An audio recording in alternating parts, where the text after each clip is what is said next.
Welcome to the Amy McManus Show on AM 1480 WLEA. The story's kind of old, but I find it fascinating and comical.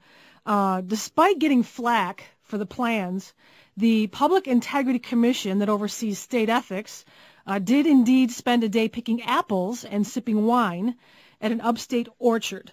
The Albany-based commission gave its employees the afternoon off to pick apples and buy some pies and do some wine tasting back on October 2nd.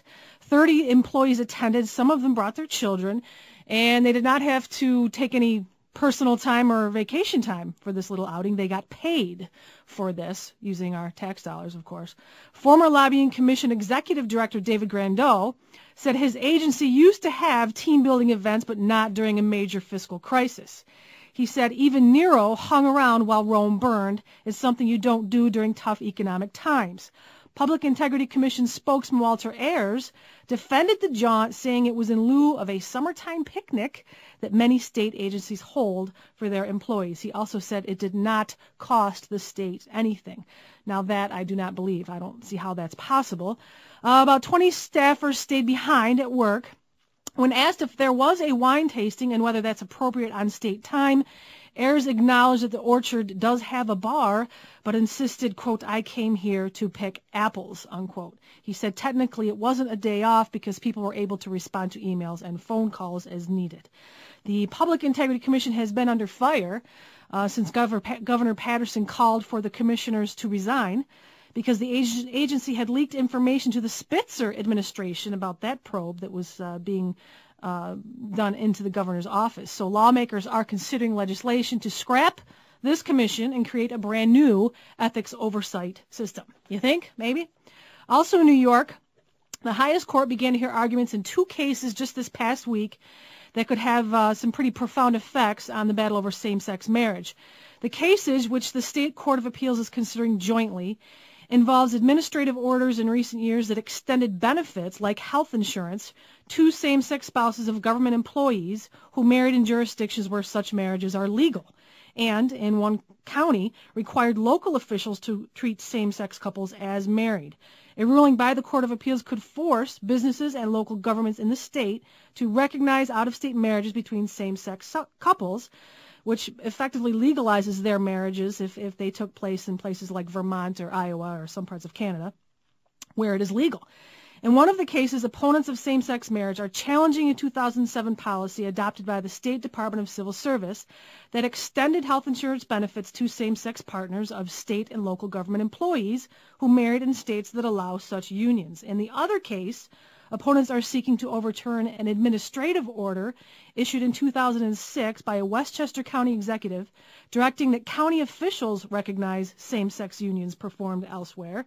The plaintiffs in both cases are being represented by the Alliance Defense Fund, which is a conservative legal advocacy group whose lawyers have argued that state and county officials exceeded their authority in this. Lower courts have sided with state and local officials in the 2 cases. The fund is also coordinating the legal fight against the broader executive order that Governor Patterson issued in 2008, which required that all state agencies revise their policies and regulations to recognize gay couples legally married out of the state.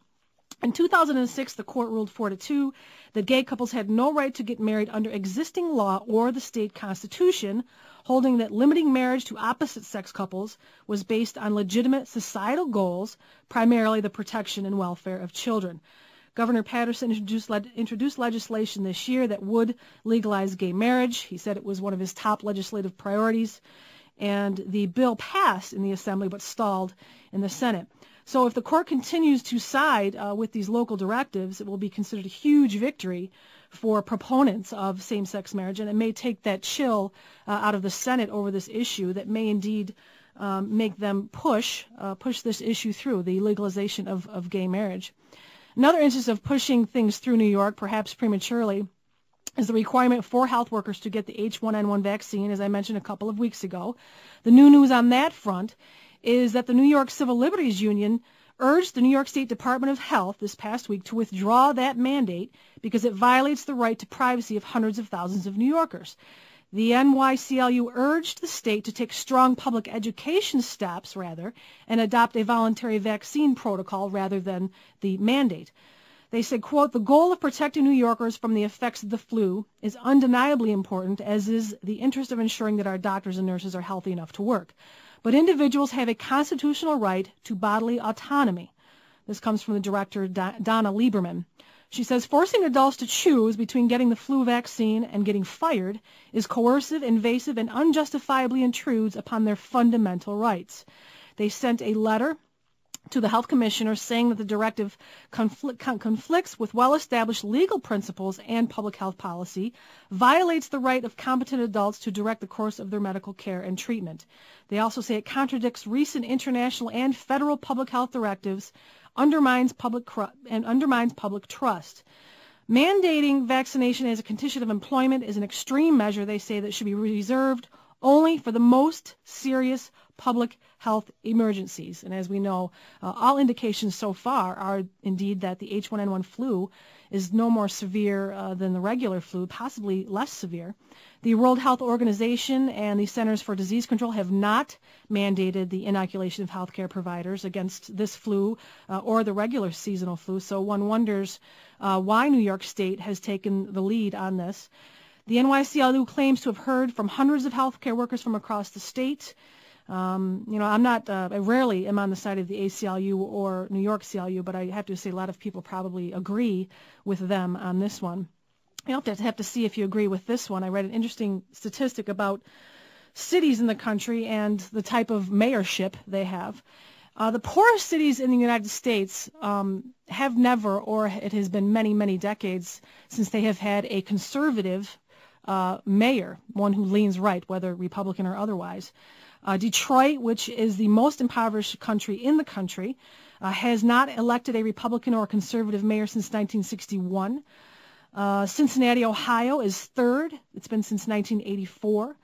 Miami, Florida is the fifth impoverished city in the country. It has never had a conservative mayor. El Paso, Texas, as well, has never had a Republican or a conservative mayor.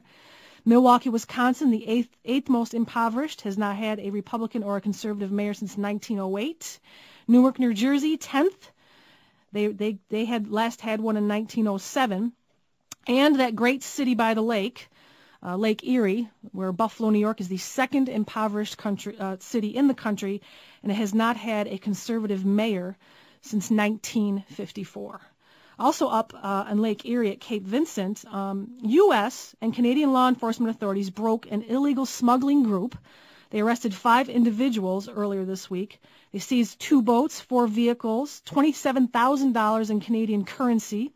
Members of the Royal Canadian Mounted Police, Ontario Provincial Police, Kingston Police, New York State Police, U.S. Border Patrol, U.S. Immigration and Customs Enforcement, and the Metro Jeff Drug Task Force worked together performing surveillance on an organized group smuggling some things from the town of Cape Vincent, New York to Wolfe Island, Ontario. When a 20-foot boat was loaded across the St. Lawrence, police were waiting for them on the other side. Canadian authorities, led by the RCMP, arrested these people, seized the boat, seized the vehicles, including a van, and a search in one of the vehicles discovered that $27,000 in Canadian currency. So what was the big bust? What was this sneaky little smuggling operation all about? What were approximately 8 different law enforcement agencies working to stop? Cigarettes. Apparently they seized thousands of cartons of cigarettes. Altogether, the seized cigarettes are worth approximately 130,000 Canadian dollars.